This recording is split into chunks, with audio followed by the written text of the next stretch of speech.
당신이 믿는 것을 지키려면 무엇을 버려야 할까요? 집을 잃고, 이름을 빼앗기고, 언어를 바꾸고, 음식을 바꾸고, 하루의 리듬까지 바꿔야 한다면요. 그런데도 끝까지 무너지지 않는 사람이 있습니다. 구약의 인물, 다니엘. 그의 이야기는 사자굴 한 장면으로 끝나지 않습니다. 그건 마지막 장면에 불과해요. 진짜 핵심은 이것입니다. 다니엘은 한 번의 용기가 아니라 매일의 선택으로 승리했습니다. 오늘 당신의 삶에 적용 가능한 다니엘의 승리 방식을 처음부터 끝까지 한 편의 영화처럼 따라가 보겠습니다. 포로가 된 소년. 다니엘은 어느 날 갑자기 자기 인생의 핸들을 빼앗깁니다. 전쟁이 끝났고 바벨론이 예루살렘을 삼켰습니다. 나라가 무너질 때 사람들의 마음은 두 가지로 갈라집니다. 하나님은 어디 계셨나? 그리고 이제 우리는 끝났다. 이 질문은 사실 오늘을 사는 우리에게도 낯설지 않습니다. 갑작스러운 실패 앞에서, 예고 없이 무너진 관계 앞에서, 내 힘으로는 도저히 막을 수 없는 사건 앞에서 우리는 비슷한 말을 하게 되죠. 하나님이 계시다면 왜 이제 나는 끝인가? 하지만 다니엘의 시대는 그 질문이 마음속 혼잣말로 끝나지 않았습니다. 그 질문은 곧 현실이 되어 사람들을 삼켰습니다. 예루살렘이 무너진다는 건 단지 성벽이 무너지는 일이 아닙니다. 그 성벽 안에는 사람들의 일상, 꿈, 가정, 약속이 들어 있었고, 그보다 더 깊은 곳에는 우리는 하나님의 백성이다라는 정체성이 들어 있었기 때문입니다. 나라가 지면 사람은 두 번 무너집니다. 첫 번째는 집과 땅과 안전을 잃을 때, 두 번째는 내가 믿던 세계관이 흔들릴 때입니다.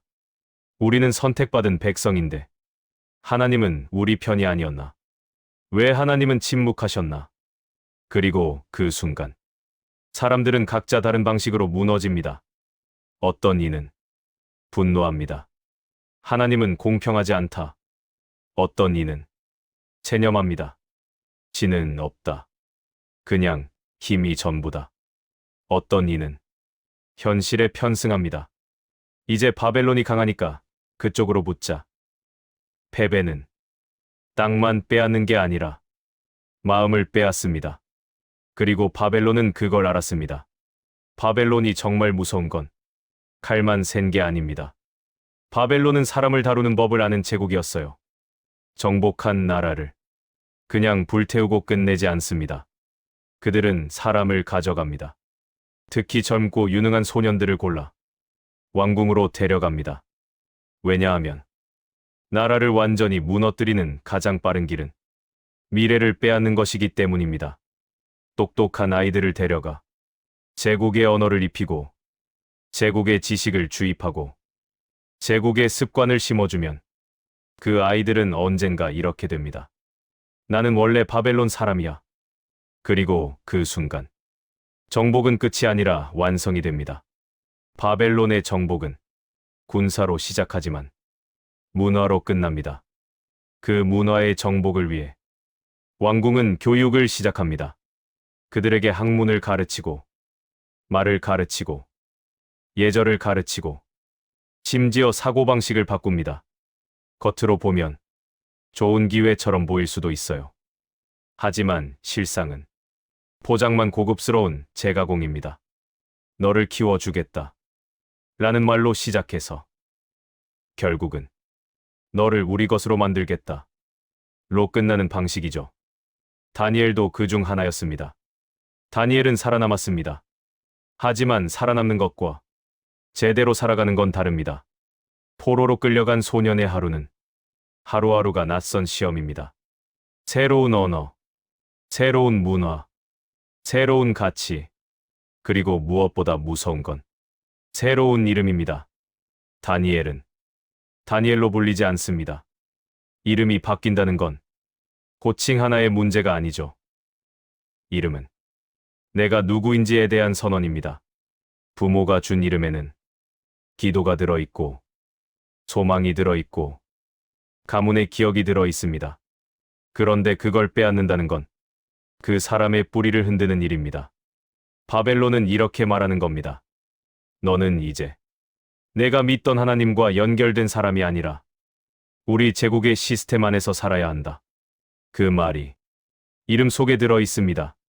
사람은 이름을 부를 때마다 조금씩 훈련됩니다. 처음엔 낯설어도 매일 듣다 보면 익숙해지죠. 익숙해지면 어느 순간 이런 생각이 듭니다. 그래, 나는 여기 사람인가 보다. 그리고 바로 그때 정체성은 무너집니다. 다니엘은 그걸 알았어요. 그래서 그는 외부 환경이 바뀌어도 내면의 중심은 바꾸지 않으려 합니다. 그런데 문제는 그 결심을 지키는 게 쉽지 않다는 겁니다. 다니엘은 그 순간부터 매일매일 시험대 위에 올라갑니다. 그리고 그 시험은 거창한 문제부터 시작되지 않았습니다. 아주 작고 일상적인 것, 밥상에서 시작됩니다. 이게 가장 무섭습니다. 사람을 무너뜨리는 건 대부분 거대한 사건이 아니라 작은 타협이기 때문입니다. 한 번쯤은 괜찮지. 이 정도는 다들 하잖아. 나만 유난 떨면 손해잖아. 이 말이 우리 마음을 무너뜨립니다. 바벨론의 왕궁은 소년들에게 최고의 음식을 제공합니다. 왕의 진미, 왕이 먹는 고기와 포도주. 그 음식은 단지 배를 채우는 음식이 아닙니다. 그건 너는 이제 왕의 사람이라는 상징적인 선언입니다. 그 음식을 먹는 순간 그들은 왕의 시스템 안으로 들어갑니다. 그들이 먹고 웃고 감사하며 그 식탁에 익숙해질수록 그들은 점점 바뀝니다. 그리고 어느 순간 하나님은 멀어지고 바벨론은 가까워집니다. 다니엘은 그 변화를 거부합니다. 그런데 여기서 우리는 한 가지 질문을 해야 해요. 다니엘이 정말 음식 때문에 거부했을까요? 핵심은 음식이 아닙니다. 핵심은 누구의 사람으로 살 것인가? 입니다. 밥상은 단지 시작점이었어요. 다니엘이 밥상 앞에서 결심한 건 이겁니다. 나는 포로일 수 있지만 하나님의 사람인 건 변하지 않는다. 그는 왕궁의 질서 안에서도 자기 안의 기준선을 지키려고 합니다. 여기서 다니엘의 믿음이 더 빛나는 이유가 있어요. 다니엘은 자유로운 상황에서 믿음을 지킨 게 아닙니다. 그는 선택지가 거의 없는 상황에서 믿음을 지키려고 합니다. 자유가 있을 때 믿는 건 쉬워요. 하지만 불리한 상황에서 믿는 건 어렵습니다. 왜냐하면 불리한 상황에서는 믿음이 곧 손해처럼 보이기 때문이죠. 너만 안 먹으면 튄다. 너만 다르면 위험하다. 너만 고집 부리면 죽는다. 그런 압박이 다니엘의 목을 조입니다. 그런데도 다니엘은 거기서 물러서지 않습니다. 왜냐하면 그가 지키려는 건 메뉴가 아니라 정체성이었기 때문입니다. 이 일부의 이야기는 사자굴 이야기가 시작되기도 전에 이미 우리를 찌릅니다. 왜냐하면 우리는 매일 바벨론 같은 환경 속에 살거든요. 세상은 늘 말합니다. 조금만 맞춰. 그 정도 원칙은 내려놔. 다들 그렇게 살아. 너만 고집 부리면 손해야. 그리고 우리는 흔히 이렇게 타협합니다. 큰 죄를 지은 것 같지 않으니까. 남에게 해를 끼친 것 같지 않으니까. 그냥 살아남아야 하니까. 하지만 다니엘은 우리가 너무 자주 놓치는 걸 보여줍니다. 큰 배신은 작은 타협에서 시작된다. 사자굴은 갑자기 튀어나오는 게 아닙니다. 사자굴은 작은 선택이 쌓여 결국 큰 시험이 되었을 때 나를 삼키는 형태로 나타납니다. 그러니 일부의 결론은 이겁니다. 당신이 진짜로 지켜야 할 것은 바깥의 환경이 아니라 내 안의 중심입니다. 그리고 그 중심을 지키는 첫 싸움터는 어쩌면 오늘 당신의 일상 속 밥상 같은 사소한 자리일지도 모릅니다. 그런데 말이죠. 다니엘이 밥상 앞에서 선을 그은 순간 바벨론은 이렇게 생각했을 겁니다. 그래, 그럼 다음 단계로 가자. 음식이 안 통하면 다음은 더 교묘한 방법이 있습니다. 성공이라는 미끼. 다니엘을 살려도 돼. 더 높여주고, 더 인정해주고, 더 칭찬해주면서 그가 스스로 무너져 내리게 만드는 방법. 다음 파트에서는 왕의 꿈을 둘러싼 사건 속에서 다니엘이 어떻게 성공의 유혹까지 이겨내는지 이어가 보겠습니다. 왕궁의 식탁은 풍성합니다. 고기, 포도주, 향신료, 호화로운 음식. 포로 생활을 생각하면 감사해야 할 것처럼 보이죠. 이 정도면 운이 좋은 거야. 살아남았잖아. 왕궁이면 그래도 안전하잖아. 사람들은 이렇게 말합니다. 그리고 그 말에는 사실, 현실적인 조언이 섞여 있어요. 맞아요. 살아남는 게 중요합니다. 먹고 사는 게 중요합니다. 그런데 다니엘이 보는 밥상은 사람들이 보는 밥상과 달랐습니다. 다니엘은 그 식탁을 음식으로 보지 않았어요. 그는 그 식탁을 정체성을 바꾸는 장치로 봤습니다. 바벨론이 원하는 건 배부른 포로가 아니라 바뀐 포로다. 바벨론은 포로를 굶기지 않습니다. 오히려 먹입니다. 입힙니다. 가르칩니다. 왜냐하면 바벨론은 사람을 죽여서 끝내는 제국이 아니라 사람을 바꿔서 끝내는 제국이기 때문입니다. 굶주린 포로는 언젠가 반란을 일으킬 수 있습니다. 하지만 배부른 포로는 언젠가 이렇게 말할 수도 있죠. 그래도 여기가 낫네. 여기서 성공하면 되지. 바벨론이 노리는 지점은 바로 그겁니다. 몸을 살려주는 대신 마음을 바꾸는 것. 그 변화는 칼로 이루어지지 않습니다. 습관으로 이루어집니다. 그리고 습관은 대개 사소한 것에서 시작돼요. 매일 먹는 것, 매일 듣는 말, 매일 쓰는 언어, 매일 보는 가치관. 그 작은 반복이 사람의 정체성을 바꿉니다. 밥상은 가장 빠른 동화다. 바벨론은 말합니다. 우리 음식을 먹어라. 우리 문화를 배워라. 우리 신에게 익숙해져라. 여기서 중요한 단어는 익숙해져라입니다. 익숙해진다는 건 처음엔 거부감이 있어도 반복되면 마음이 무뎌진다는 뜻이죠. 처음엔 불편합니다. 이건 내 것이 아닌데. 이건 우리 방식이 아닌데. 그런데 어느 날부터는 그 불편함이 줄어듭니다. 그리고 마침내 그 불편함이 사라지는 날이 옵니다. 그때 사람은 이렇게 말합니다. 뭐, 별거 아니네. 그냥 먹고 살면 되지. 바벨론의 승리는 그 한 문장에서 완성됩니다. 그러니까 왕의 진미는 호화로운 음식이 아니라 무뎌지게 만드는 훈련이었어요. 많은 사람이 이 장면을 그냥 율법적 식단으로만 봅니다. 하지만 다니엘이 지키려 한 건 단지 메뉴가 아니에요. 그가 지키려 한 건 나의 중심선입니다. 다니엘은 알았습니다. 내가 여기서 한번 무너지면 그 다음은 더 쉬워진다는 걸. 오늘은 음식, 내일은 언어, 모레는 사고방식, 그리고 마지막엔 기도까지. 인생은 늘 이런 순서로 무너집니다. 큰 죄로 바로 가지 않아요. 작은 타협, 작은 습관, 큰 무너짐.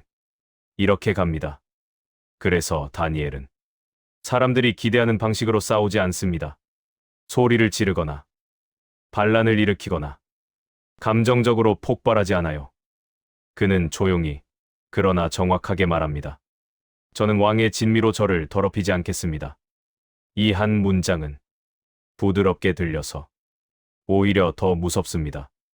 왜냐하면 이 문장에는 협상의 여지가 없거든요.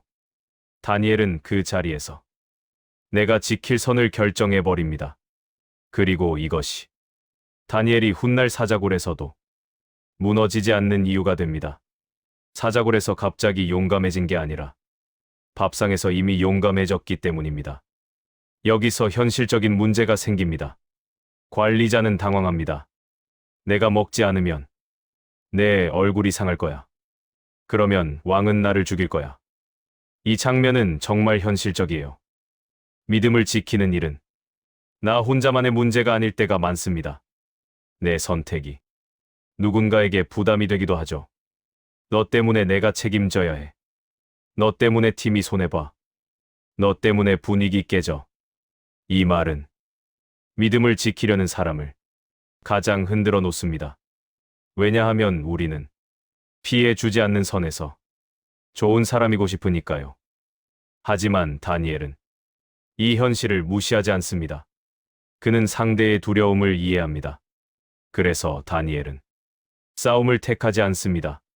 그는 제안을 합니다. 열흘만 시험해 보세요. 채소와 물만 먹게 해주세요. 여기서 다니엘의 믿음이 훨씬 성숙해 보입니다. 믿음이 깊은 사람은 세상을 모르는 사람이 아닙니다. 오히려 세상을 더 정확히 읽고 그 안에서 믿음을 지키는 길을 더 정교하게 만듭니다. 다니엘은 고집이 아니라 지혜로 순종합니다. 열흘. 짧아 보이지만 다니엘에게는 길고 무거운 시간입니다. 왜냐하면 그 열흘은 단지 체중 변화나 피부 변화의 시간이 아니라 하나님이 정말 책임지시는지, 하나님의 방식이 정말 유효한지, 내가 믿는 것이 진짜인지 확인되는 시간이기 때문입니다. 열흘 동안 다니엘은 매일 생각했을 수도 있어요. 혹시 내가 잘못한 건 아닐까? 혹시 이렇게 하다 정말 망하면?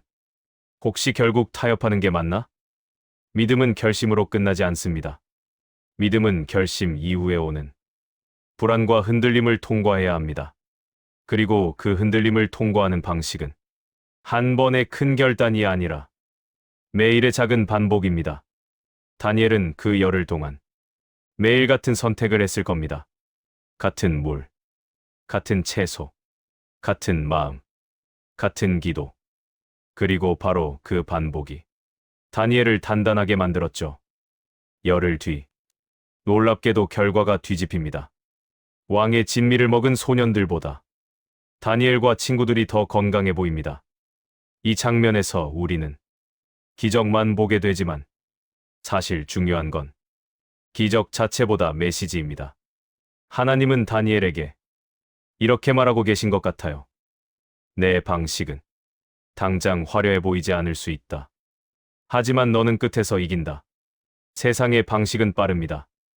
빠르게 성과를 주고, 빠르게 칭찬을 주고, 빠르게 중독시킵니다. 하지만 그 빠름은 사람의 중심을 빼앗죠. 반대로 하나님의 방식은 종종 느립니다. 오늘 당장 크게 바뀌지 않는 것처럼 보입니다. 오히려 손해처럼 보일 수도 있어요. 하지만 그 느린 방식은 사람의 중심을 지켜줍니다.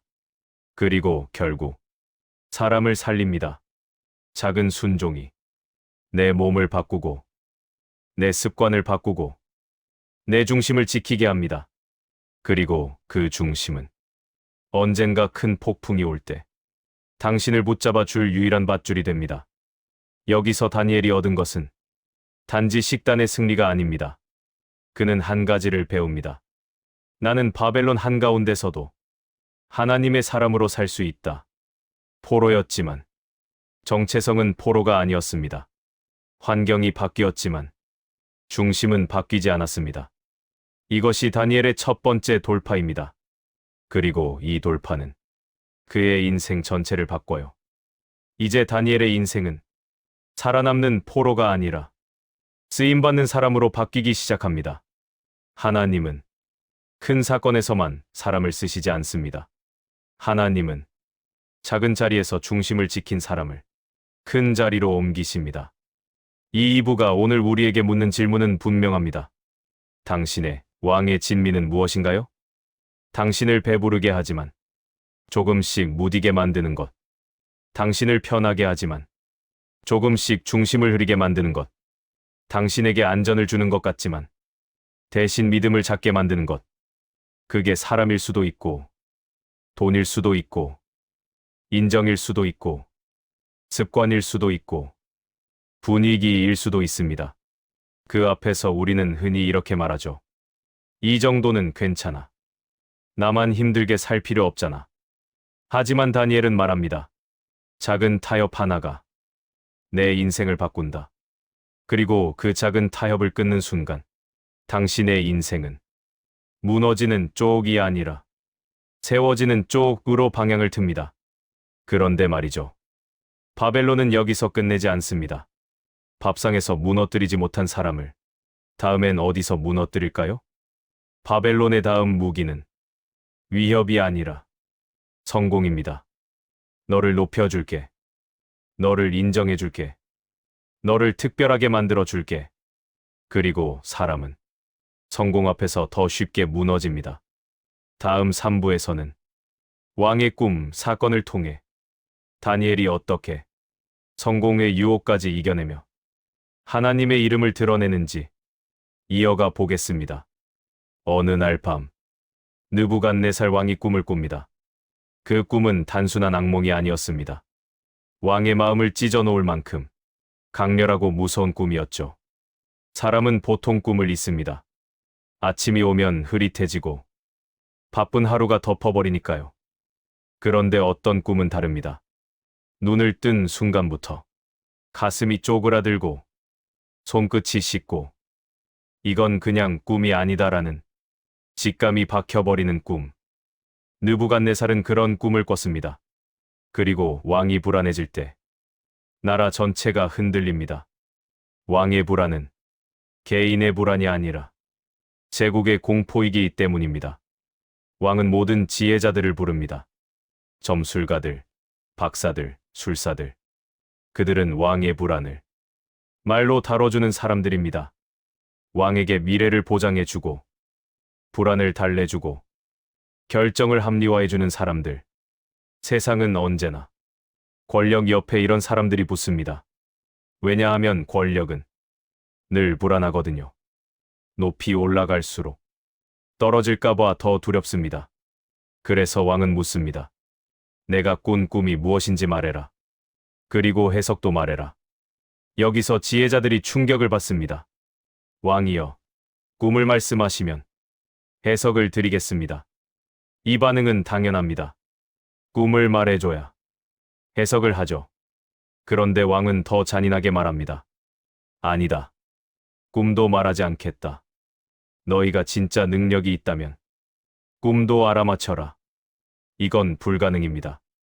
그리고 이 불가능한 요구에는 왕의 심리가 들어 있습니다. 왕은 사실 지혜자들을 못 믿고 있었던 겁니다. 너희는 늘 말로만 나를 달래지. 진짜로 뭘 아는 게 맞아? 너희가 사기꾼이면 어떡하지? 그러니까 이 요구는 단지 화가 나서 던진 명령이 아니라 검증이라는 이름의 칼이었습니다. 불안한 권력은 언제나 주변을 검증하려고 합니다. 그리고 그 검증은 대개 잔인해집니다. 이건 불가능입니다. 그리고 불가능 앞에서 세상은 늘 같은 방식으로 움직입니다. 왕은 분노하고 모두 죽이라는 명령을 내립니다. 여기서 우리는 권력의 패턴을 봅니다. 해결이 안 되면 화가 나고, 화가 나면 처벌하고, 처벌할 대상을 찾고, 결국 누군가는 희생양이 됩니다. 왕이 꿈을 꾼 게 누구 잘못인가요? 아무도 잘못하지 않았습니다. 그런데도 누군가는 죽어야 합니다. 왜냐하면 불안을 감당할 힘이 없는 권력은 불안을 사람에게 떠넘기기 때문입니다. 그래서 명령이 내려집니다. 지혜자들을 다 죽여라. 그 명령이 다니엘에게도 닿습니다. 다니엘은 지금 사자굴도 아닙니다. 전쟁터도 아닙니다. 그저 왕궁의 교육생, 포로 출신 청년일 뿐이죠. 그런데도 그는 죽을 수 있습니다. 이게 세상의 잔인함입니다. 내가 아무것도 하지 않았는데도 내가 죽을 수 있는 세계, 억울함이 숨도 못 쉬게 하는 세계, 바로 그 세계에서 다니엘의 믿음은 드러납니다. 이때 사람들은 다니엘이 어떻게 할 거라고 생각할까요? 울부짖거나 도망치거나 누군가를 탓하거나 왜 나에게 이런 일이? 하나님, 왜 이러십니까? 나는 열심히 했는데. 우리가 흔히 하는 반응이죠. 하지만 다니엘은 다릅니다. 그는 먼저 왜 이런 명령이 내려졌는지 상황을 파악합니다. 여기서 다니엘의 진짜 강점이 나옵니다. 다니엘은 믿음이 있다고 해서 현실 감각이 없는 사람이 아닙니다. 오히려 믿음이 있는 사람이라서 현실을 더 정확히 봅니다. 믿음은 현실을 흐리게 하지 않아요. 믿음은 현실을 더 선명하게 합니다. 다니엘은 침착하게 이유를 묻고 시간을 요청합니다. 잠시만 시간을 주십시오. 이 장면은 엄청 중요합니다. 이건 두려움이 없어서가 아닙니다. 이건 믿음이 부족해서가 또 아닙니다. 이건 믿음이 현실을 회피하지 않는 방식입니다. 다니엘은 현실을 직시하면서도 현실이 전부라고 말하지 않습니다. 다니엘은 집으로 돌아가 새 친구를 모읍니다. 그리고 기도합니다. 여기서 중요한 포인트가 있습니다. 다니엘의 승리는 혼자서 나는 강해 라고 버틴 승리가 아닙니다. 그의 승리는 함께 무릎 꿇는 기도에서 시작됩니다. 이 장면은 너무 현실적인 메시지를 줍니다. 사람은 혼자서 끝까지 버티기 어렵습니다. 특히 위기 앞에서는 더 그렇죠. 기도도 마찬가지예요. 혼자서 계속 기도하다 보면 내 마음이 흔들리고 내 생각에 갇히고 결국 지쳐버릴 때가 있습니다. 그런데 다니엘은 혼자 버티지 않습니다. 함께 무릎 꿇습니다. 그리고 이 함께는 단지 동료가 있다는 뜻이 아니에요. 이건 공동체의 믿음을 의미합니다. 믿음은 혼자서 내 마음만으로 지키는 게 아니라 함께 붙잡아주는 구조가 필요합니다. 그래서 다니엘은 새 친구를 모읍니다. 그리고 말했을 겁니다. 우리 하나님께 구하자. 이 비밀을 보여달라고. 많은 사람이 기도를 오해합니다. 기도는 현실을 피하는 게 아닙니다. 기도는 현실을 다른 눈으로 다시 읽는 것입니다. 세상이 말하는 현실은 이렇죠. 너는 죽는다. 방법은 없다. 불가능이다. 기도는 그 현실을 부정하지 않습니다. 다니엘은 죽을 수도 있고, 방법이 없을 수도 있고, 불가능일 수도 있어요. 그런데 기도는 거기서 멈추지 않습니다. 기도는 한 줄을 더 붙입니다. 그러나 하나님께는 길이 있다. 즉, 기도는 내가 현실을 종결시키지 않게 만드는 힘입니다. 내가 결론을 내리고 끝내버리면 그 순간 모든 게 끝나죠. 하지만 하나님께 기도하면 내 결론이 바뀝니다. 아직 끝이 아닐 수도 있다. 아직 길이 있을 수 있다. 아직 하나님이 하실 수 있다. 이게 기도의 힘입니다.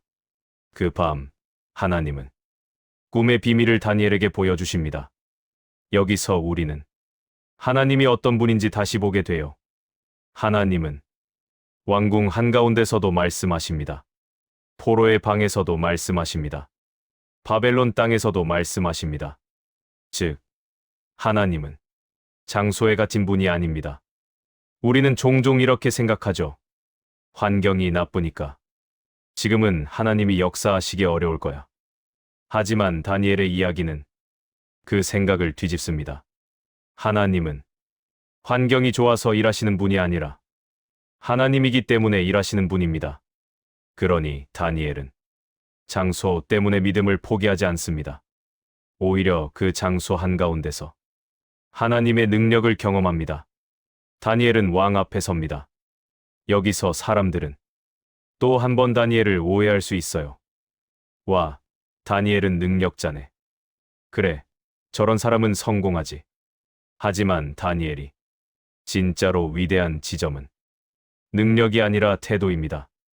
다니엘은 왕 앞에서 말합니다. 왕이여, 이 비밀은 내가 지혜로워서가 아니라 하늘의 하나님이 알게 하신 것입니다. 이 한 문장으로 다니엘은 두 가지를 이깁니다. 첫째, 왕의 분노를 이깁니다. 왕의 불안과 폭력을 하나님의 진리로 덮습니다. 둘째, 자신의 교만을 이깁니다. 성공의 순간에 무너지는 사람이 많습니다. 내가 잘해서 된 거야. 내가 능력자야. 내가 특별해. 그런데 그 순간이 사람이 무너지는 순간입니다. 왜냐하면 성공을 내 것으로 붙잡으면 성공이 곧 내 우상이 되기 때문이죠. 다니엘은 그 길로 가지 않습니다. 그는 자기 이름을 세우지 않고 하나님의 이름을 세웁니다. 그래서 하나님은 다니엘을 더 오래, 더 크게 사용하십니다. 여기서 3부의 핵심은 이겁니다. 다니엘은 문제를 해결할 능력을 먼저 찾지 않았습니다. 그는 먼저 하나님께 의존했습니다. 세상은 이렇게 말합니다. 내가 해결해. 내가 증명해. 내가 살아남아. 하지만 다니엘은 이렇게 말합니다. 하나님이 보여주셔야 합니다. 하나님이 알게 하셔야 합니다. 이건 무기력함이 아닙니다. 이건 의존의 용기입니다. 진짜 강한 사람은 자기 힘만 믿지 않습니다. 진짜 강한 사람은 자기 힘이 끝나는 지점에서 하나님께 무릎 꿇을 줄 압니다. 그런데 말이죠. 다니엘이 왕의 꿈을 해석해주고 인정받기 시작한 순간부터 새로운 위험이 시작됩니다. 이번에는 죽음의 위협이 아니라 성공의 유혹입니다. 사람들의 칭찬, 높아지는 자리, 권력의 중심. 사람은 위기보다 성공에서 더 쉽게 무너집니다. 다음 4부에서는 너무 흠이 없어서 미움받는 사람, 그리고 결국 믿음 때문에 겨냥당하는 다니엘의 이야기가 본격적으로 시작됩니다. 시간이 지나 다니엘은 더 높은 자리로 올라갑니다. 그리고 여기서부터 다니엘의 인생은 신앙 이야기가 아니라 현실 이야기가 됩니다. 왜냐하면 높은 자리에는 언제나 두 가지가 따라오거든요. 영향력과 시기. 사람들은 성공한 사람을 박수치기도 하지만 동시에 이렇게 생각하기도 합니다. 저 자리에 내가 있어야 했는데 왜 하필 저 사람이야? 저 사람도 분명 약점이 있을 거야. 그렇게 다니엘을 바라보는 눈이 조금씩 달라지기 시작합니다. 다니엘의 문제는 못해서가 아니라 너무 잘해서였다. 그들은 다니엘을 넘어뜨리고 싶었습니다. 그런데 문제는 그가 너무 정직했다는 겁니다. 뇌물도 없고 비리도 없고 약점도 없습니다. 이게 얼마나 무서운 말인지 아세요? 세상에서는 약점이 있어야 안전합니다. 왜냐하면 약점이 있으면 사람들이 그 약점을 서로 쥐고 균형을 만들거든요. 너도 봐줬지. 나도 봐줘. 너도 숨겼지. 나도 숨길게. 그런데 다니엘은 그 균형을 깨버립니다. 다니엘은 그 시스템에 끼지 않아요. 타협으로 올라간 사람이 아니라 실력과 성실로 올라간 사람입니다. 그러니 주변 사람들은 불편해집니다. 다니엘이 거기 있는 것 자체가 그들의 편법을 비춰버리니까요. 정직한 사람은 말로 비판하지 않아도 존재만으로 불편함을 줍니다. 그래서 사람들은 그를 존경하기보다 제거하고 싶어집니다. 그들은 다니엘을 조사합니다. 업무 기록을 뒤지고 말실수를 유도하고 인간관계를 파고듭니다. 그런데도 아무것도 나오지 않습니다. 여기서부터 그들의 분노가 바뀝니다. 처음엔 경쟁이었는데 이제는 증오가 됩니다. 왜냐하면 다니엘은 그들이 원하는 방식으로 무너지지 않으니까요. 세상은 보통 이렇게 생각합니다. 사람은 다 비슷해. 조금만 파면 뭐가 나와. 그런데 다니엘은 그 공식을 깨뜨립니다. 그러니 사람들은 한 단계 더 비열해집니다. 업무로는 못 넘어뜨린다. 그럼 그의 믿음으로 넘어뜨리자. 이 말은 사실 오늘날로 치면 이런 겁니다. 저 사람은 실수할 거리가 없으니까 저 사람이 가장 소중히 여기는 걸 건드려. 그 사람의 정체성을 이용해. 가장 잔인한 공격은 사람의 가장 소중한 것을 겨누는 공격입니다. 그들은 왕을 설득합니다. 왕이여, 30일 동안은 왕 외에 어떤 신에게 기도하거나 어떤 사람에게 간구하는 자는 사자굴에 던지게 하옵소서. 이 법은 교묘합니다. 겉으로는 왕의 권위를 세우는 것처럼 보이지만 실제로는 다니엘을 겨냥한 칼입니다. 여기서 중요한 건 그들이 다니엘을 직접 공격하지 않는다는 점이에요. 그들은 제도를 이용합니다. 법을 이용합니다. 왜냐하면 법은 가장 안전한 칼이기 때문입니다. 칼로 찌르면 피가 튀지만 법으로 찌르면 사람들은 말하죠. 우린 규칙대로 했을 뿐이야. 우린 개인 감정이 아니야. 그가 법을 어긴 거잖아. 이게 제도의 잔인함입니다. 개인의 악함이 정당함이라는 옷을 입는 순간 사람들은 더 무섭게 잔인해집니다. 그리고 왕은 그 법에 도장을 찍습니다. 도장이 찍힌 법은 되돌릴 수 없습니다. 여기서 왕은 왜 그렇게 쉽게 넘어갔을까요? 왕은 칭찬에 약했습니다. 왕이여, 왕만이 최고입니다. 왕만이 절대 권위입니다. 잠시만이라도 전 국민이 왕만 바라보게 하소서. 권력자는 자기를 높이는 말에 취합니다.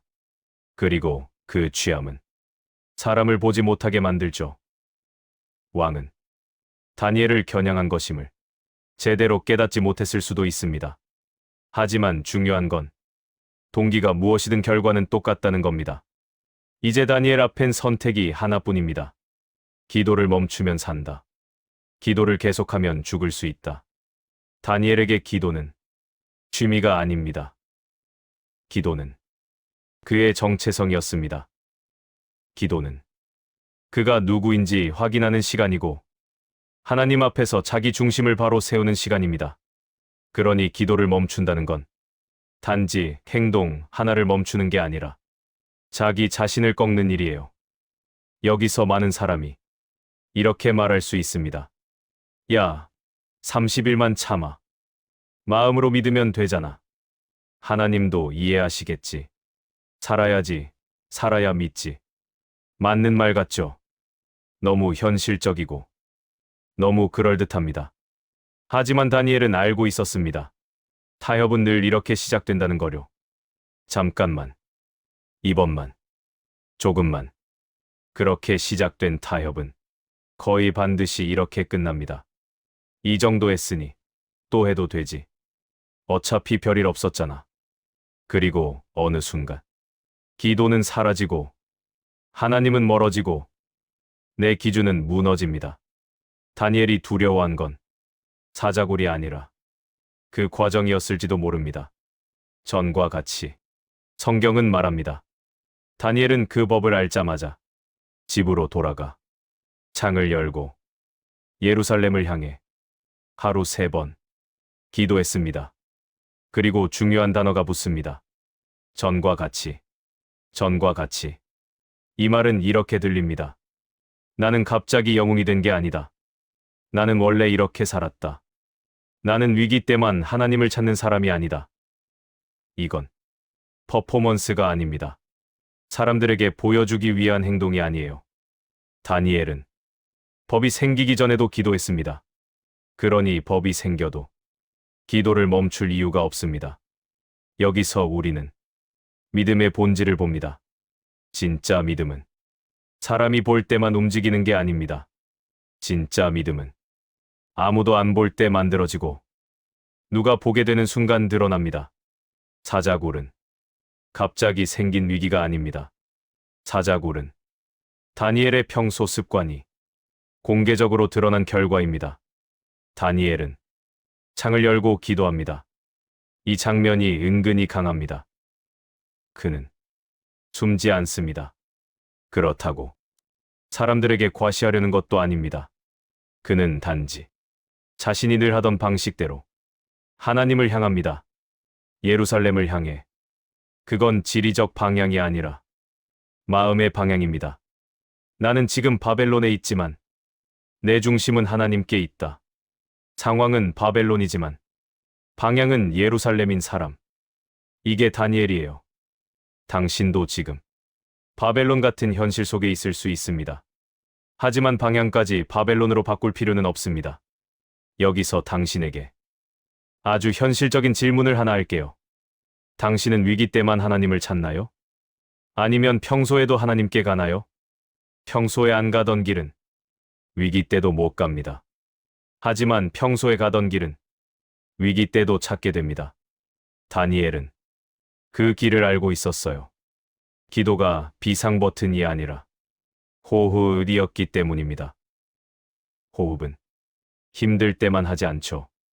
우리는 평소에도 숨을 쉽니다. 그리고 위기 때 그 숨이 우리를 살립니다. 다니엘의 기도는 그런 기도였습니다. 사부의 결론은 분명합니다. 세상은 금을 찾아 사람을 무너뜨립니다. 그런데 금이 없으면 그 사람의 믿음을 겨눕니다.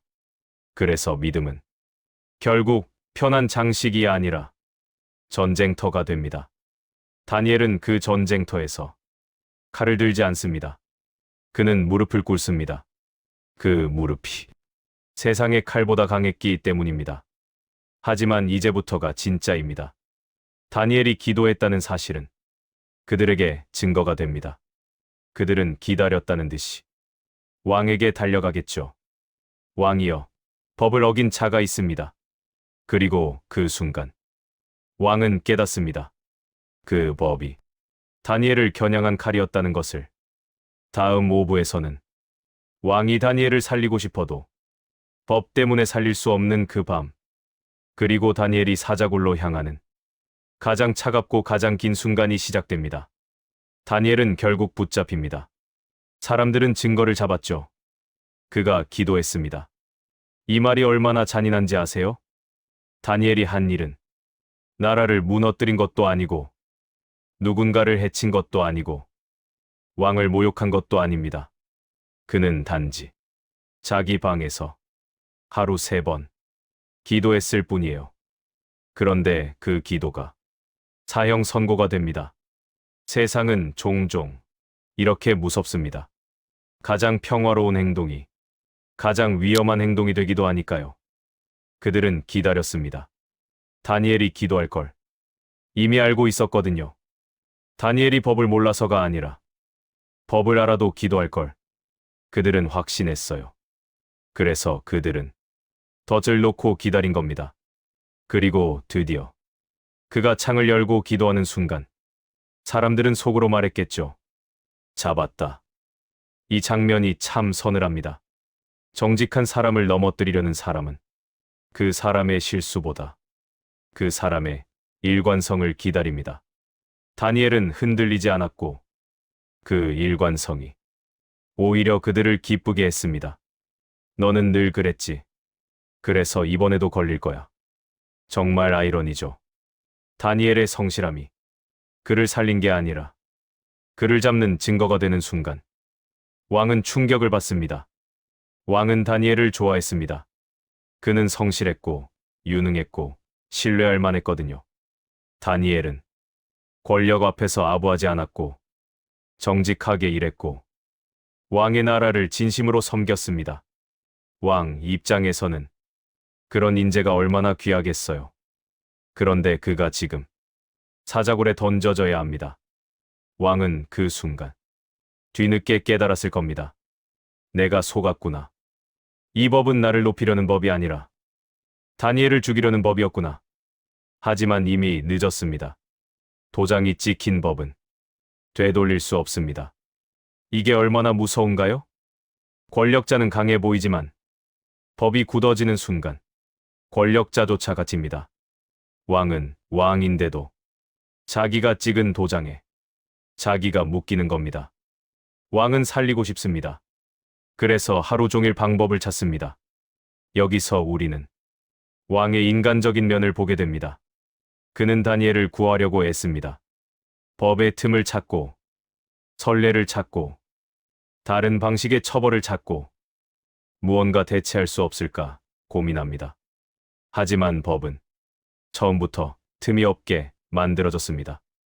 왜냐하면 그 법을 만든 사람들은 다니엘을 겨냥했으니까요. 그들은 왕의 성격도 알았고 왕이 다니엘을 좋아한다는 것도 알았습니다. 그래서 왕이 살리려 해도 살릴 수 없게 촘촘하게 설계했어요. 세상은 가끔 이길 수 없는 게임을 만듭니다. 룰을 만든 사람이 승패를 결정하는 게임. 그리고 정직한 사람은 그 게임에서 억울해집니다. 왕은 하루 종일 애쓰다가 결국 포기합니다.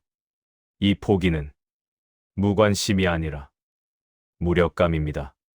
그리고 왕은 다니엘에게 말합니다. 내가 섬기는 하나님이 너를 구원하시기를. 이 말이 참 묘합니다. 왜냐하면 왕이 지금 다니엘을 사자굴로 보내는 사람이거든요. 왕은 도장을 찍은 사람입니다. 왕은 법을 만든 사람입니다. 그런데 그 왕이 다니엘에게 말합니다. 내 하나님이 너를 구원하길. 이건 어떤 장면일까요? 세상의 권력이 자기 한계를 인정하는 장면입니다. 내가 할 수 있는 게 여기까지다. 내 힘은 여기서 끝난다. 사람은 보통 자기 한계를 인정하지 않으려 합니다. 특히 권력자는 더 그렇죠. 그런데 왕은 그 한계를 마주합니다. 그리고 그 한계를 마주한 자리에서 하나님의 이름이 언급됩니다. 이게 중요합니다. 하나님의 능력은 늘 사람의 한계에서 더 선명하게 드러납니다. 사람의 힘이 다한 자리에서 하나님의 손이 시작되기 때문입니다. 성경은 이후에 이렇게 말합니다. 왕은 그 밤에 잠을 이루지 못합니다. 음식도 거절하고 오락도 거절하고 그저 밤을 새웁니다. 왜냐하면 그 밤은 왕에게도 사자굴 같은 밤이었거든요. 다니엘은 굴 안에 있고 왕은 궁 안에 있지만 둘 다 갇혀 있습니다. 다니엘은 법에 갇혔고 왕도 법에 갇혔습니다. 왕은 자기가 만든 법 때문에 자기가 사랑하던 사람을 죽여야 하는 자리까지 왔습니다. 권력의 비극은 여기서 폭발합니다. 가장 큰 힘을 가진 것 같은 사람이 가장 무력해지는 순간 왕은 그 무력함 때문에 울고 있었는지도 모릅니다. 그런데 더 놀라운 건 다니엘의 태도입니다. 다니엘은 억울하다고 소리치지 않습니다. 왜 나만 이런 일을, 내가 뭘 잘못했는데. 우리는 보통 억울하면 말하고 싶어지죠. 누군가에게 호소하고 싶고 자기 억울함을 증명하고 싶습니다. 하지만 다니엘은 그걸 하지 않습니다. 왜일까요? 다니엘에게는 이미 말할 곳이 있기 때문입니다. 그는 평소에 하나님께 말하던 사람이었습니다. 그래서 사람들 앞에서 자기 억울함을 소리치지 않아도 그의 마음이 터지지 않습니다. 여기서 중요한 메시지가 나옵니다. 평소에 하나님께 말하는 사람은 위기 때 사람들에게 매달리지 않습니다. 왜냐하면 사람들이 내 억울함을 다 이해해 주지 못해도 하나님은 아시기 때문입니다. 다니엘의 침묵은 체념이 아닙니다. 그 침묵은 이미 기도로 단단해진 사람의 침묵입니다. 울지 않는다는 건 감정이 없다는 뜻이 아닙니다. 울지 않는다는 건 감정이 하나님께 정리되었다는 뜻입니다. 다니엘은 조용히 굴로 향합니다. 그 길은 긴 길이었을 겁니다. 사람들의 시선이 따라붙고 속삭임이 들리고 비웃음이 섞였겠죠. 결국 저렇게 되네. 원칙 지키더니 죽네. 그렇게 기도하더니 뭐가 달라져? 세상은 늘 믿음을 조롱합니다. 왜냐하면 믿음은 세상의 계산과 다르거든요. 세상은 결과로 판단하지만 믿음은 관계로 버팁니다. 다니엘은 그 조롱의 소리를 들으면서도 걸음을 멈추지 않습니다. 그는 이미 알고 있어요. 세상이 내리는 판결이 마지막 판결이 아니라는 걸. 여기서 당신에게 한 가지를 묻고 싶습니다. 당신이 억울할 때 그 억울함은 어디로 가나요? 사람들에게 쏟아지나요? 내 마음 안에서 썩나요? 아니면 하나님께 올라가나요? 억울함은 그대로 두면 사람을 망가뜨립니다. 억울함은 사람을 분노하게 만들고 사람을 냉소적으로 만들고 사람을 포기하게 만듭니다. 그런데 다니엘은 그 억울함을 기도로 바꾼 사람입니다. 그 결과 굴로 향하는 길에서도 그는 무너지지 않습니다. 이제 남은 건 밤입니다. 다니엘은 굴 안으로 들어갑니다. 왕은 궁 안에서 밤을 보냅니다. 한 사람은 사자 앞에서, 한 사람은 죄책감 앞에서 밤을 보냅니다. 그리고 우리는 다음 6부에서 그 밤이 어떻게 지나갔는지, 사자들은 왜 다니엘을 삼키지 못했는지, 하나님은 어떤 방식으로 입을 막으셨는지 가장 결정적인 장면을 보게 될 겁니다. 당신이 지금 어두운 밤을 지나고 있다면 이 다음 이야기는 당신에게 더 깊게 다가올 겁니다. 사자굴은 어둡고 차갑고 냄새가 납니다. 습한 돌벽에는 오래된 피 냄새와 야수의 채취가 배어 있고 바닥에는 발자국과 긁힌 자국들이 남아 있습니다. 사자들의 숨소리, 발톱 소리, 낯선 존재를 느끼는 야성의 움직임, 그리고 그 소리들은 지금 여기서 살아나갈 수 없다는 메시지를 차갑게 반복합니다. 다니엘은 그 안에 던져집니다. 이 장면을 떠올리면 우리는 본능적으로 상상하게 됩니다. 다니엘은 두렵지 않았을까? 두려웠을 겁니다. 그는 인간이니까요. 하지만 다니엘은 두려움이 없는 사람이 아니라 두려움보다 큰 믿음을 가진 사람이었습니다. 여기서부터 6부는 그저 기적 이야기가 아니라 믿음이 무엇인지 보여주는 가장 깊은 장면이 됩니다.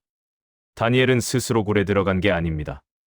그는 끌려갔고 던져졌습니다. 이게 중요합니다. 우리가 겪는 많은 시험도 대개 그렇거든요. 내가 선택한 시험이 아니라 내가 원하지 않았던 자리, 내가 계획한 고난이 아니라 갑자기 닥친 현실.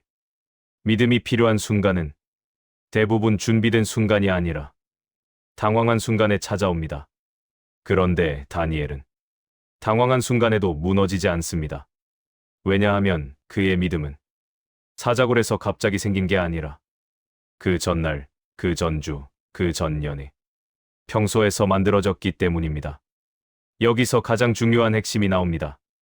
하나님은 다니엘을 굴 밖으로 미리 빼내지 않으셨습니다. 하나님은 시험 자체를 없애지 않으셨습니다. 대신 시험 한가운데서 다니엘을 지키셨습니다. 이 대목에서 우리는 묻게 돼요. 왜 하나님은 아예 이런 일이 없게 하지 않으셨지? 왜 하나님은 다니엘이 잡히기 전에 막지 않으셨지? 왜 굳이 굴까지 가게 하셨지? 이 질문은 신앙이 약해서 나오는 질문이 아닙니다. 너무 자연스러운 질문이에요. 하지만 다니엘의 이야기는 하나님이 종종 이렇게 일하신다는 걸 보여줍니다. 하나님은 가끔 문제를 없애시는 대신 문제 속에서 우리를 다르게 만드십니다. 왜냐하면 문제가 사라지는 것만으로는 우리 마음이 바뀌지 않을 때가 많거든요. 상황이 바뀌어도 내 안에 두려움이 그대로면 우리는 또 다른 굴을 만나게 됩니다. 그러나 하나님은 다니엘을 통해 보여주십니다. 굴은 남아 있어도 너는 무너지지 않을 수 있다. 이게 믿음의 진짜 승리입니다. 사자는 있었고 굴도 있었고 밤도 있었어요. 그런데 여기서 하나를 더 추가해야 합니다. 하나님도 계셨습니다. 이 말이 6부의 핵심이에요. 믿음은 사자가 없다는 상상이 아닙니다. 믿음은 사자가 있는 현실 속에서도 하나님이 계신다를 붙잡는 것입니다. 사자굴은 부재보자의 장소처럼 느껴집니다. 빛이 없고 길이 없고 사람이 없고 출구가 없으니까요. 하지만 다니엘의 사자굴은 하나님의 부재가 아니라 하나님의 임재가 드러난 장소가 됩니다. 여기서 결정적 한 문장이 나옵니다. 하나님은 사자를 없애지 않고 사자의 입을 막으십니다. 이게 진짜 믿음의 방식입니다. 왜냐하면 우리의 현실도 대부분 비슷하거든요. 사자가 갑자기 사라지지 않습니다. 문제가 통째로 사라지지 않습니다. 오히려 문제는 그대로 있고 환경도 그대로이고 상황도 그대로인데 그런데 내가 삼켜지지 않는 것입니다. 이게 기적입니다. 그러니까 기적은 세상이 사라지는 마술이 아니라 내 영혼이 무너지지 않는 능력입니다. 믿음은 문제가 사라지는 마법이 아니라 문제가 있는 자리에서도 내 영혼이 삼켜지지 않게 하는 능력입니다. 성경은 자세히 설명하지 않지만 우리는 상상할 수 있습니다. 그 밤은 길었습니다.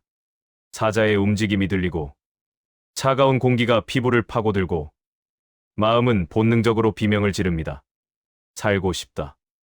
여기서 끝나면 안 된다. 하나님, 지금 어디 계십니까? 이 밤에 다니엘의 믿음은 머리의 지식이 아니라 몸의 신뢰가 됩니다.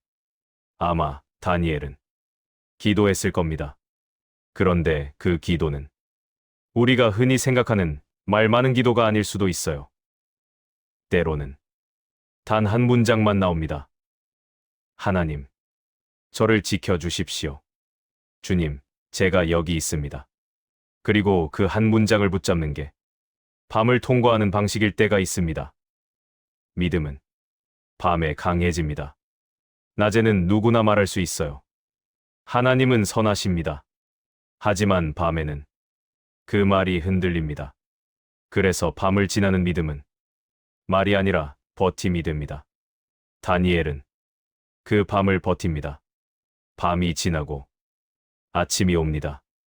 그런데 놀랍게도 그 밤에는 두 개의 굴이 있었습니다. 하나는 다니엘의 굴, 하나는 왕의 굴. 왕은 잠도 못 잤습니다. 새벽이 되자마자 굴로 달려갑니다. 왕은 권력자지만 그 밤에는 아무것도 할 수 없었습니다. 그가 할 수 있었던 건 기다리는 것뿐. 그리고 기다림은 가장 잔인한 형벌이기도 합니다. 왕은 궁 안에 있었지만 마음은 갇혀 있었습니다.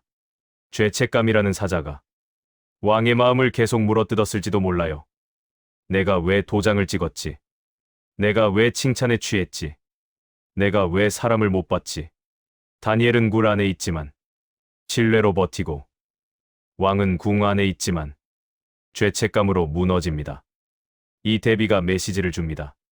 장소가 사람을 살리는 게 아닙니다. 누구를 붙잡느냐가 사람을 살립니다.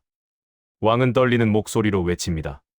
다니엘아, 내가 항상 섬기는 하나님이 너를 구원하셨느냐? 이 질문에는 왕의 모든 감정이 들어 있습니다. 두려움, 후회, 희망, 그리고 마지막 기대. 왕은 사실 자기 권력을 믿지 못했고, 이제는 다니엘의 하나님께 희망을 걸고 있는 겁니다. 세상은 늘 이렇게 됩니다. 세상의 힘이 무너질 때 사람은 하나님을 떠올립니다. 하지만 다니엘은 달라요. 다니엘은 세상의 힘이 무너지기 전에 이미 하나님을 선택했던 사람입니다. 굴 속에서 다니엘의 목소리가 들립니다. 왕이여, 만수무강 하옵소서. 여기서 전율이 옵니다. 다니엘은 살아있을 뿐 아니라 품격을 잃지 않았습니다. 원망 대신 존중, 복수 대신 평정. 이 한 문장이 다니엘의 수준을 보여줍니다. 그는 살아났다고 해서 승리감에 취하지 않습니다. 그는 억울했다고 해서 왕을 저주하지 않습니다. 그는 오히려 왕을 존중합니다. 왜냐하면 다니엘의 마음 중심은 사람이 아니라 하나님이기 때문입니다. 사람이 중심이면 사람에게 상처받고, 사람에게 분노하고, 사람에게 복수하고 싶어지죠. 하지만 하나님이 중심이면 사람을 넘어설 수 있습니다. 다니엘은 말합니다. 하나님이 천사를 보내어 사자의 입을 막으셨습니다. 이 말은 다니엘의 자랑이 아닙니다. 이건 증언입니다. 내가 강해서 산 게 아니다. 내가 운이 좋아서 산 게 아니다. 하나님이 하셨다. 다니엘은 늙었습니다. 꿈 해석 때도 공을 자신에게 돌리지 않았죠. 사자굴에서도 마찬가지입니다. 하나님의 사람은 성공했을 때도 자기 이름을 키우지 않습니다. 하나님의 이름을 키웁니다. 다니엘은 굴에서 걸어 나옵니다. 그의 몸에는 상처가 없습니다. 이 장면에서 중요한 건 기적만이 아니에요. 그가 가진 믿음의 무게입니다. 그 믿음은 하루아침에 생기지 않았습니다. 밥상에서 시작했고, 기도 습관으로 쌓였고, 위기 속에서도 반복되었고, 결국 굴을 이겼습니다. 다니엘의 승리는 사자굴에서 갑자기 터진 폭발이 아니라 오랜 시간 쌓인 믿음의 결실입니다. 6부의 결론은 분명합니다. 사자가 사라지지 않을 수 있습니다. 굴은 그대로일 수 있습니다. 밤도 남아있을 수 있습니다. 그런데도 당신은 삼켜지지 않을 수 있습니다. 하나님이 사자의 입을 막으실 수 있기 때문입니다. 그래서 믿음은 현실을 부정하는 게 아니라 현실 한가운데서 버티는 힘입니다. 그런데 말이죠. 다니엘이 살아나온 순간 이 이야기는 끝이 아닙니다. 이 기적은 개인 한 사람의 생존으로 끝나지 않아요. 이 사건은 왕의 입을 통해 한 나라의 분위기를 바꾸기 시작합니다. 다음 7부에서는 한 사람의 순종이 어떻게 한 나라의 고백이 되는지, 그리고 다니엘의 승리가 우리 삶에 어떤 공식으로 남는지 마지막 결론으로 이어가 보겠습니다. 다니엘이 살아나오자 왕은 선언합니다. 다니엘의 하나님은 살아계신 하나님이다. 이 선언은 단순한 감탄이 아닙니다. 왕이 와 신기하네 하고 넘어가는 수준이 아니에요. 이건 한 나라의 분위기를 뒤집는 말입니다. 왜냐하면 왕의 말은 그냥 개인 의견이 아니라 그 나라의 공기이자 방향이기 때문입니다. 왕이 인정하면 사람들은 따라 인정합니다. 왕이 두려워하면 사람들도 두려워합니다. 왕이 무릎을 꿇으면 나라의 오만이 흔들립니다. 그런 의미에서 다니엘의 승리는 그의 생존으로 끝나지 않습니다. 그의 승리는 하나님의 이름이 공적으로 드러나는 승리입니다. 우리는 여기서 꼭 깨달아야 합니다. 다니엘의 승리는 개인의 생존이 아닙니다. 그의 승리는 하나님의 이름을 드러내는 승리입니다. 사람들은 보통 신앙을 개인적인 것으로만 생각합니다. 그건 내 믿음이지. 내 마음속 이야기지. 그런데 다니엘의 이야기는 그 생각을 산산이 부숩니다.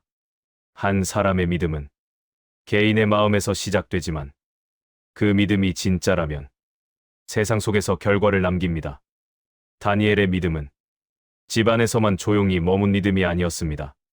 그 믿음은 왕 앞에서도 법 앞에서도 굴 앞에서도 끝까지 살아있는 믿음이었어요. 그래서 그 믿음은 결국 왕의 입을 열게 했습니다. 하나님은 살아계신다. 세상은 늘 힘이 있는 신을 원합니다. 당장 문제를 해결해주는 신, 당장 돈과 권력을 주는 신, 당장 눈에 보이는 결과를 주는 신. 그래서 세상은 이렇게 묻습니다. 내 하나님이 살아계시다면 왜 너는 고난을 당해? 내 하나님이 살아계시다면 왜 너는 손해를 봐? 내 하나님이 살아계시다면 왜 너는 굴에 들어가? 바로 그 질문들 때문에 믿는 사람도 흔들립니다. 그래, 왜 나는 항상 이렇게 힘들지? 왜 나는 늘 손해보는 것 같지? 그런데 다니엘의 사건은 그 질문에 아주 분명한 대답을 합니다. 하나님이 살아계시다고 해서 굴이 사라지는 건 아닙니다. 하지만 하나님이 살아계시다면 굴이 사람을 삼키지 못할 수도 있습니다. 이게 다니엘의 사건이 가진 가장 강력한 메시지입니다. 그리고 그 메시지가 왕의 선언을 통해 공적으로 바뀝니다. 다니엘의 하나님은 살아계신 하나님이다. 이 말이 퍼지는 순간 세상이 보는 시선이 바뀝니다. 신앙은 약자의 위로가 아니라 현실을 뒤집는 힘이 될 수 있다는 것을 사람들이 보게 되는 거죠. 여기서 하나님은 다니엘 같은 사람을 통해 세상에 말씀하십니다. 힘은 칼이 아니라 순종이다. 승리는 폭력이 아니라 믿음이다. 세상은 힘을 이렇게 정의합니다. 더 크게 소리치는 사람, 더 많이 가진 사람, 더 빨리 공격하는 사람, 더 무자비한 사람. 하지만 하나님은 힘을 다르게 정의하십니다. 끝까지 정직한 사람, 끝까지 무릎 꿇는 사람, 끝까지 타협하지 않는 사람, 끝까지 하나님을 향하는 사람. 다니엘은 칼을 들지 않았습니다. 반란을 일으키지 않았습니다. 누군가를 끌어내리지 않았습니다. 그는 그저 하나님께 기도하는 것을 멈추지 않았습니다. 그런데 그 작은 순종이 왕의 입을 열고 나라의 공기를 바꾸고 사람들의 생각을 흔듭니다. 이게 진짜 역전입니다. 그리고 여기서 오늘 우리에게 주는 메시지가 선명해집니다. 당신이 지금 작은 선택을 하고 있다면 그 선택은 언젠가 큰 문 앞에서 당신을 살릴 겁니다. 다니엘을 살린 건 사자굴에서의 순간적인 용기가 아니었습니다.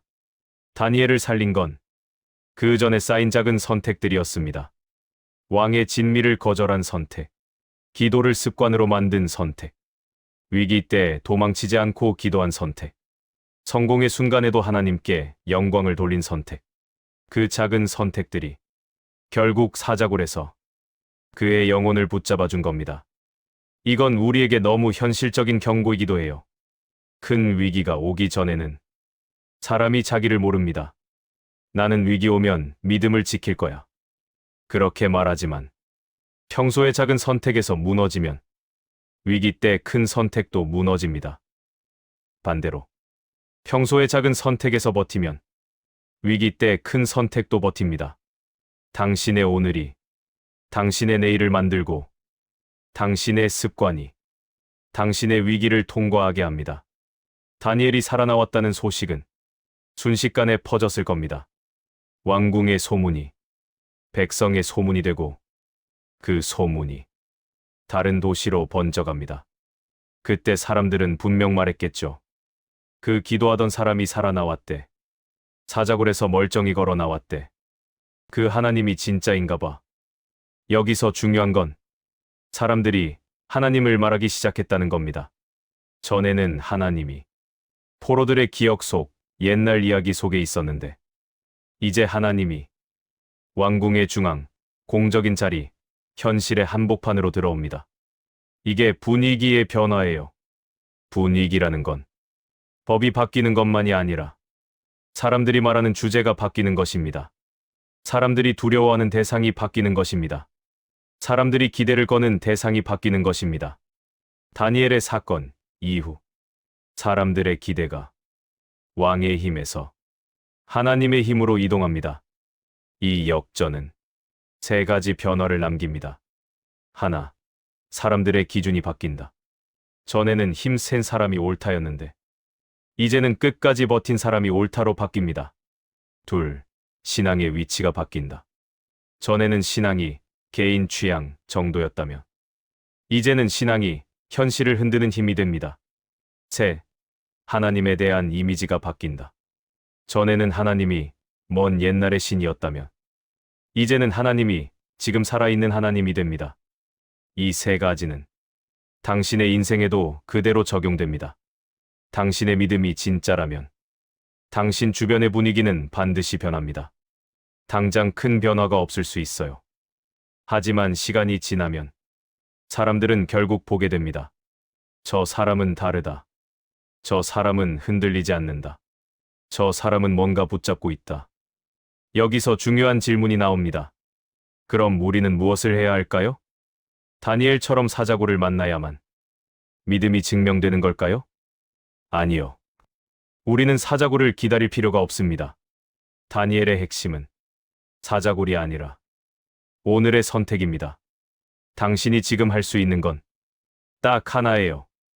오늘을 바꾸는 것. 오늘 한 번 더 기도하는 것. 오늘 작은 타협을 끊는 것. 오늘 내 입술의 불평을 줄이는 것. 오늘 내 마음의 기준선을 다시 세우는 것. 그게 작아 보여도 그 작은 선택이 언젠가 큰 문 앞에서 당신을 살릴 겁니다. 다니엘의 이야기에서 가장 위대한 승리는 무엇일까요? 사자가 굶주렸는데도 다니엘을 안 먹었다. 그것도 기적입니다. 하지만 더 큰 기적은 다니엘이 그 굴에 들어가면서도 자기 중심을 잃지 않았다는 거예요. 진짜 승리는 적을 쓰러뜨리는 게 아니라 내 안의 두려움을 이기는 것입니다. 다니엘은 두려움을 이겼고 그래서 사자굴도 이겼습니다. 이제 마지막 질문을 남기겠습니다. 당신이 지금 지나고 있는 굴이 있다면 그 굴은 당신을 끝내려는 굴일까요? 아니면 하나님이 당신을 증언으로 세우려는 굴일까요? 다니엘은 굴에서 끝나지 않았습니다. 굴은 끝이 아니라 증언의 시작이었습니다.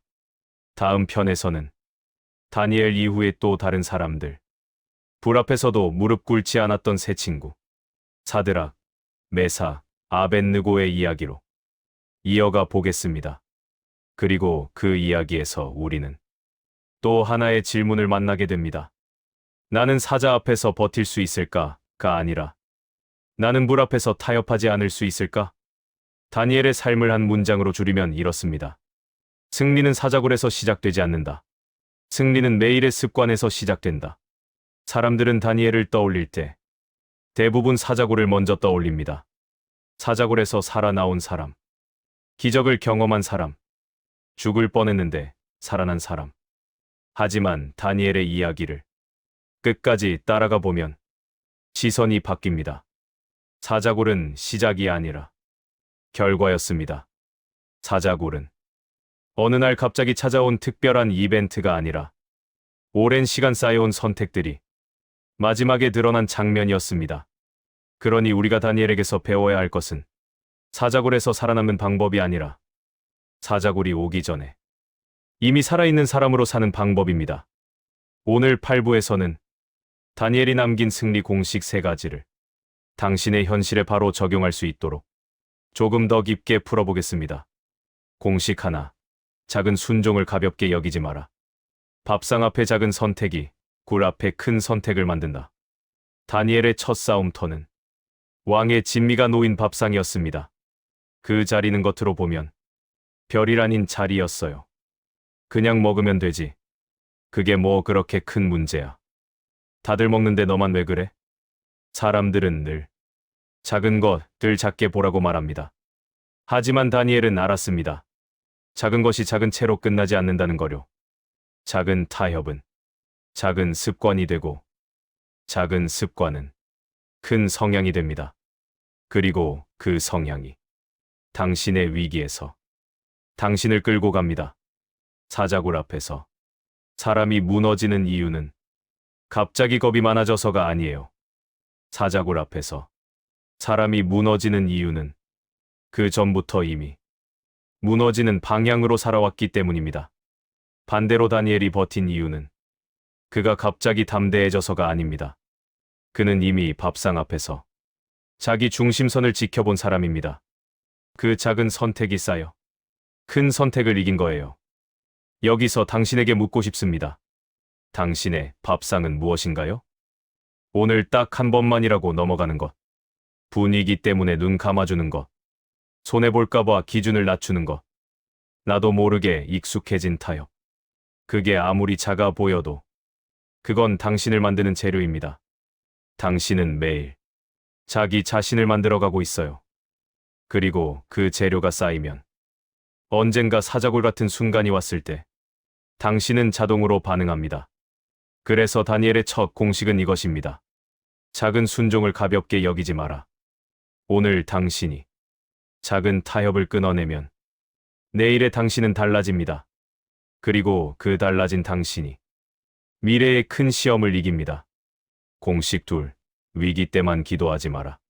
전과 같이가 핵심이다. 기도는 삶의 길을 만든다. 성경에서 가장 무서운 표현 중 하나가 바로 이 말입니다. 전과 같이. 다니엘은 기도 금지법이 생긴 뒤에 기도를 시작한 사람이 아닙니다. 그는 원래 기도하던 사람이었습니다. 그래서 법이 생겨도 기도를 멈추지 않습니다. 이게 핵심이에요. 우리는 위기 때 기도를 비상 버튼처럼 누르려 합니다. 갑자기 큰 일이 생기면 그제야 하나님께 달려가죠. 그런데 위기는 우리의 마음을 흔듭니다. 두려움이 커지고 생각이 복잡해지고 감정이 폭발합니다. 그때 평소에 없던 습관을 갑자기 만들기는 어렵습니다. 그러니까 다니엘은 사자굴의 밤에 강했던 게 아니라 사자굴 이전의 날들에 강했던 겁니다. 기도는 위기 탈출 기술이 아닙니다. 기도는 삶의 방향을 고정시키는 습관입니다. 하나님의 사람은 하나님께 향하는 길을 매일 만들어 놓습니다. 그래서 위기 때 그 길을 찾을 수 있어요. 평소에 안 가본 길은 위기 때 못 갑니다. 하지만 평소에 가던 길은 위기 때도 갑니다. 당신이 평소에 하나님께 가는 사람이라면 위기 때도 결국 하나님께 갑니다. 그게 전과 가치의 의미입니다. 여기서 또 하나 중요한 점이 있어요. 기도는 상황을 바꾸기 위한 주문이 아니라 내 마음을 지키는 호흡입니다. 사람이 숨을 위기 때만 쉬나요? 우리는 평소에도 숨을 쉽니다. 그래서 위기 때 그 숨이 우리를 살립니다. 기도도 마찬가지입니다. 평소에 기도가 있는 사람은 위기 때 기도가 그 사람을 붙잡습니다. 그러니 두 번째 공식은 이것입니다. 위기 때만 기도하지 마라. 오늘부터라도 조금씩 전과 가치를 쌓으십시오. 그 습관이 당신 인생의 큰 밤을 통과하게 합니다. 공식 셋. 문제를 없애달라고만 하지 마라. 사자굴은 남아도 사자의 입은 막힐 수 있다. 우리는 솔직히 이렇게 기도하고 싶습니다. 하나님, 굴을 없애주세요. 하나님, 사자를 없애주세요. 하나님, 아예 이런 일이 생기지 않게 해주세요. 너무 자연스러운 기도죠. 하지만 다니엘의 이야기는 하나님이 종종 다른 방식으로 일하신다는 걸 보여줍니다. 하나님은 다니엘을 굴 밖으로 미리 빼내지 않으셨습니다. 시험 자체를 없애지 않으셨습니다. 대신 시험 한가운데서 다니엘을 지키셨습니다. 그리고 결정적으로 이렇게 말씀하십니다. 사자는 사라지지 않아도 입은 막힐 수 있다. 이건 정말 현실적인 약속입니다. 우리 인생의 문제는 한 번에 사라지지 않을 때가 많거든요. 환경이 그대로일 때가 많습니다. 사람도 그대로, 상황도 그대로, 압박도 그대로. 그런데 하나님은 그 자리에서 우리를 지키실 수 있습니다. 그러니까 진짜 기적은 문제가 없어지는 것만이 아닙니다. 문제가 있는데도 내가 무너지지 않는 것. 상황이 그대로인데도 내 영혼이 삼켜지지 않는 것. 다니엘은 그걸 보여줍니다. 사자굴이라는 현실은 남아 있었지만 하나님의 손은 그 현실을 끝으로 만들지 않으셨습니다. 여기서 세 번째 공식이 나옵니다. 문제를 없애달라고만 하지 마라. 때로는 이렇게 기도해야 합니다. 하나님, 이 상황이 사라지지 않아도 제가 삼켜지지 않게 해주세요. 하나님, 제 마음이 무너지지 않게 해주세요. 하나님, 사자의 입을 막아주세요. 이 기도가 당신을 살립니다. 이제 세 가지 공식이 하나로 합쳐집니다. 작은 순종을 가볍게 여기지 마라. 위기 때만 기도하지 마라. 문제를 없애달라고만 하지 마라. 이 공식은 결국 하나의 문장으로 모입니다. 승리는 오늘부터 시작된다. 사자굴이 오기 전에, 오늘의 밥상에서 시작되고, 큰 위기가 오기 전에, 오늘의 기도에서 시작되고, 문제가 사라지기 전에, 문제 속에서 무너지지 않는 마음에서 시작됩니다. 당신의 오늘은 무엇을 선택하겠습니까? 마지막으로 질문 하나만 남기겠습니다. 당신은 지금 어떤 사자굴 앞에 서 있나요? 혹은 아직 사자굴은 오지 않았지만 당신의 일상 속에 작은 타협이 쌓이고 있지는 않나요? 다니엘은 말하는 것 같습니다. 굴이 무서워서 믿는 게 아니라 믿기 때문에 굴을 통과한다. 오늘 당신이 할 수 있는 건 거창한 결심이 아닐 수 있습니다. 아주 작은 선택 하나면 됩니다. 오늘 한 번 더 하나님께 가는 것. 오늘 한 번 더 타협을 끊는 것. 오늘 한 번 더 내 중심을 지키는 것. 그 작은 선택이 당신의 내일을 바꿀 겁니다. 그리고 언젠가 큰 문 앞에서 당신을 살릴 겁니다.